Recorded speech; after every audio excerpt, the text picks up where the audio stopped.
ఒక నది ఒడ్డున రెండు చెట్లు ఉన్నాయి. ఆ దారి గుండా వెళ్తున్న ఓ పక్షి రెండు చెట్లలో ఒక చెట్టును ఇలా అడిగింది. వర్షం పడేలా ఉంది, నేను నా పిల్లలతో నీ కొమ్మపైన గూడు కట్టుకొని ఉండవచ్చా అని. దానికి ఆ చెట్టు ఒప్పుకోలేదు.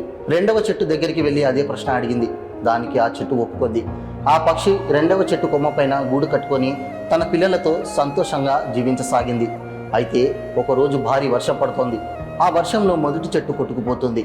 అది చూసిన పక్షి ఆ చెట్టుతో ఇలా అంది, నేను నిన్ను సహాయం కోరినప్పుడు నీవు చేయలేదు, ఇప్పుడు ఫలితంగా శిక్ష అనుభవిస్తున్నావని అంది. దానికి ఆ చెట్టు నవ్వుతూ, నాకు తెలుసు, నా వేర్లు చాలా బలహీనపడ్డాయి, ఈ వర్షాన్ని నేను తట్టుకోలేనని, అందుకే నేను నీ పిల్లల ప్రాణాలను ప్రమాదంలో వేయదలుచుకోలేదని చెప్పింది. నీ మాట కాదన్నందుకు నన్ను క్షమించు అంటూ ఆ నీటి ప్రవాహంలో కొట్టుకుపోయింది. మిత్రులారా, మనం ఎవరినైనా సహాయం కోరినప్పుడు ఎవరు ఎలాంటి పరిస్థితుల్లో ఉంటారో మనకు తెలియదు. కావున ఎవరిని అంత త్వరగా తప్పుగా అర్థం చేసుకోకండి. అంతా మన మంచికే అని సర్దుకుపోండి.